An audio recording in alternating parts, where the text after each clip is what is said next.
messieurs, bonsoir, bienvenue dans notre journal. Dans l'actualité de ce 4 octobre, Marisol Touraine en croisade contre le cancer du sein à Loches pour Octobre Rose. Aujourd'hui, la ministre des Affaires sociales et de la Santé s'est rendue au centre hospitalier qui vient de s'équiper d'un tout nouveau mammographe. Et puis, à la fin de ce journal, elle sera en direct sur notre plateau pour l'invité de la rédaction. Sauver la Loire en renforçant les digues, c'est l'essentiel du plan Loire Grandeur Nature. Coût de l'opération, près de 10 millions d'euros. 10 sites sont concernés. Ce soir, je vous emmène à Saint-Marc-la-Pile. Et puis, comment retrouver la forme après l'accouchement sans avoir à faire appel à une nounou? Eh bien, grâce à la gym poussette, je vous emmène à jouer les tours pour découvrir cette nouvelle discipline.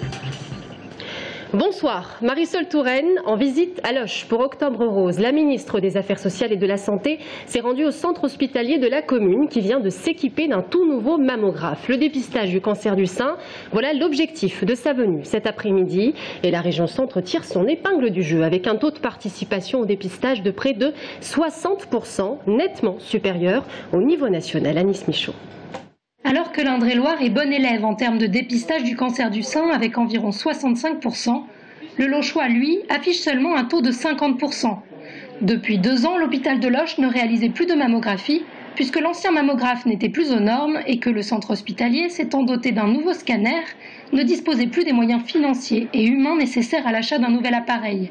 Mais c'est aujourd'hui chose faite. Aujourd'hui, il est question pour nous, à la demande de l'agence régionale, de jouer pleinement notre rôle d'hôpital de proximité et de contribuer à faire évoluer le dépistage du cancer du sein sur la zone du Lochois parce que l'offre de soins finalement est insuffisante. Un manque d'offres avec un seul cabinet privé à Loches qui ne parvenait plus à répondre seul aux besoins, un territoire vaste et une population à la fois âgée et isolée, sans doute moins bien informée et moins mobile que la population urbaine.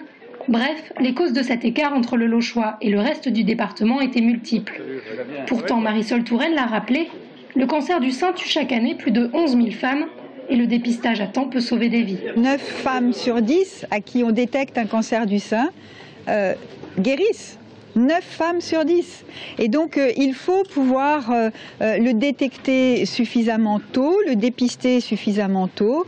Et évidemment, il faut encourager les femmes à aller consulter et aller faire les examens qui leur permettront éventuellement d'être soignées à temps. La réouverture du service mammographie à l'hôpital de Loches tombe à point nommé pendant la campagne d'Octobre Rose et la demande est là. Et là, effectivement, les rendez-vous commencent à arriver.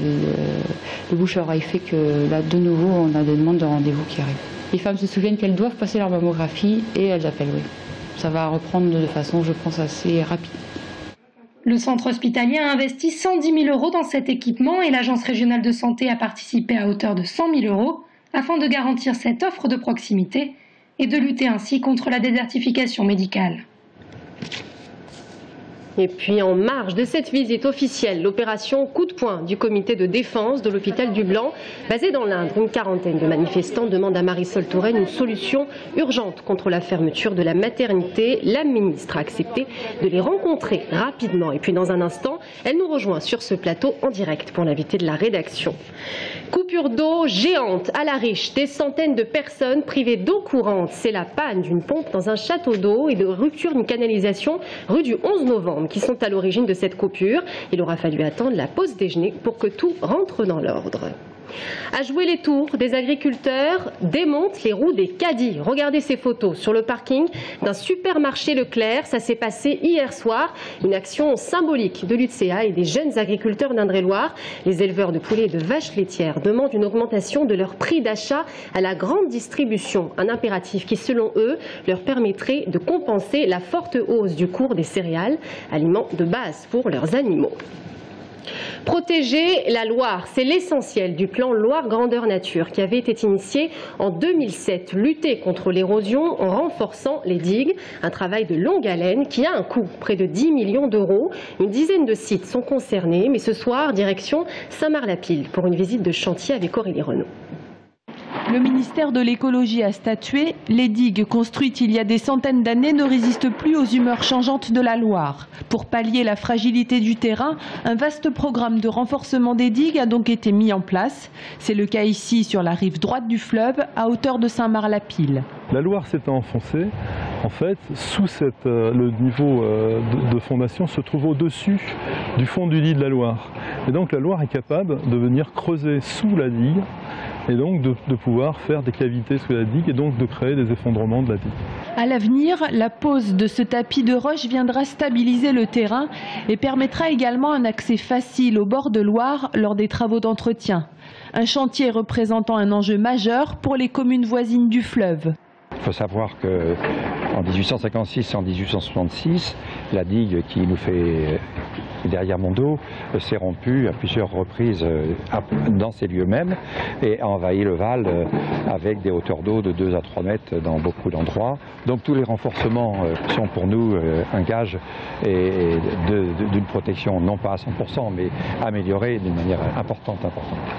Amboise, Saint-Pierre, Saint-Genoux, près de 10 sites sont concernés par le renforcement de la levée. Des travaux représentant une enveloppe totale de plus de 10 millions d'euros partagés entre l'État, la région et le département.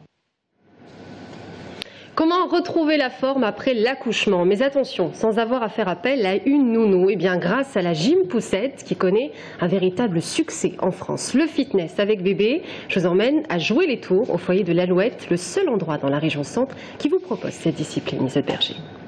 Jusqu'au bout, plus du tout d'air et remonte. Evelyne est une grand-mère ultra dynamique. Formée depuis 20 ans par la Fédération de gym volontaire, lorsqu'elle a entendu parler de la gym poussette, elle a tout de suite accroché. Ça fait travailler le poignet. L'idée est simple, permettre aux mamans de se dépenser sans se séparer de bébé. En général, c'est vrai qu'après elle est détendue et puis bon, je la mets souvent à dormir à la maison après. Souvent ça la fatigue de voir le vent dans le visage. Et puis c'est vrai qu'elle est tranquille, hein. Elle sourit. Et après, tu enchaînes les 10 petits rapides en contraction. Avant de se lancer, un petit contrôle technique des roulettes pour le confort de bébé, un certificat médical pour maman et hop, en avant. C'est assez ou plutôt dur. En arrière.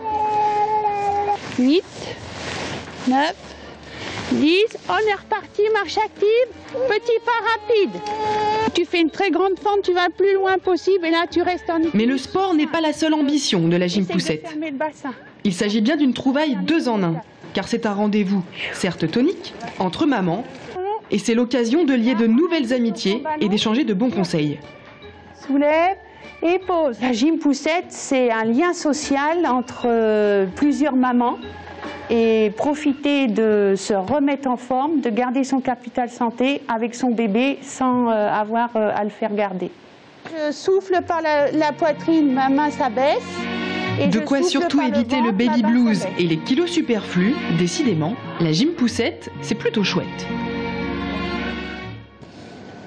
En football, demain soir, le Tour FC rencontre Nîmes. Et après 4 matchs sans défaite et une victoire probante à Caen, le but, se maintenir 16e au classement. Il faut tout faire pour ne pas retourner dans la zone de relégation. On écoute Bernard Blacard, l'entraîneur. Tous les matchs en début de saison sont un petit peu comme ça parce que les équipes sont regroupées, les écarts ne sont pas très importants. On est content d'avoir recollé. Après avoir recollé, on en a laissé 3 derrière nous. Si on pouvait continuer dans ce sens-là, grappiller encore quelques places, ça serait bien. Mais on ne veut pas surtout y retourner, quoi. Et on termine ce journal avec une exposition entre couleurs et matières. Vous le voyez, de l'art en plein air. C'est place François Mitterrand à Jouer les Tours. Il s'agit de sculptures en métal. Une exposition signée Raymond et Fred Chabot qu'on écoute. Ce que je cherche, c'est à donner du mouvement. Pour celle qu'il y a derrière moi, c'est surtout la musique. Et de parler des instruments qui font naître un petit peu le musicien. Donc ces gros instruments comme la contrebasse ou le violoncelle, on ne sait pas si c'est la contrebasse qui joue avec la personne ou si c'est la personne qui joue vraiment avec l'instrument. Je voulais cette confusion, essayer de la faire apparaître en mouvement. Bon, avec le métal, c'est quelque chose qui est à peu près réalisable.